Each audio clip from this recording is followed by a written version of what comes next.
किसी घने जंगल में दो बैल रहते थे, एक स्याह और एक सफेद। उनकी आपस में गहरी दोस्ती थी। वो हमेशा साथ घूमते, साथ चरते और एक दूसरे का पूरा साथ देते।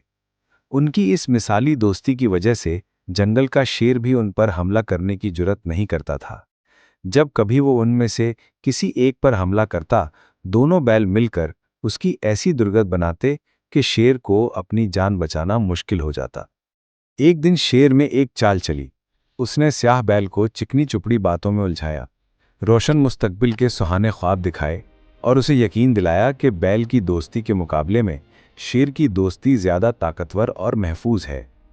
स्याह बैल उसकी बातों में आ गया और शेर का साथ इख्तियार कर लिया। उसने अपने पुराने दोस्त सफ़ेद बैल से दूरी इख्तियार कर ली।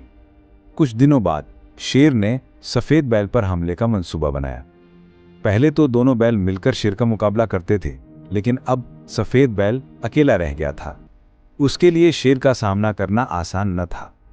सफ़ेद बैल ने अपने दोस्त को आवाज़ें दी, पुरानी दोस्ती का वास्ता दिया, भाईचारे की याद दिलाई, मगर शेर की दोस्ती के नशे में मस्त चुपचाप तमाशा देखता रहा।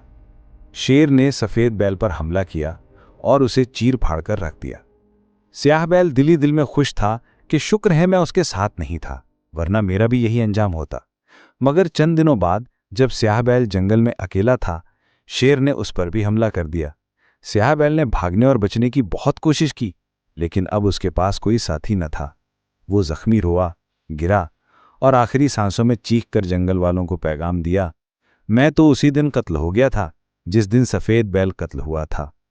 मॉरल: सच्ची दोस्ती सबसे बड़ी ताकत होती है, खुद गर्जी का अंजाम बरपाती है। दुश्मन हमेशा तुम्हें तुम्हारे अपनों से अलग करके ही जीतता है। जो दोस्त को छोड़ता है वो खुद भी तबाह हो जाता है।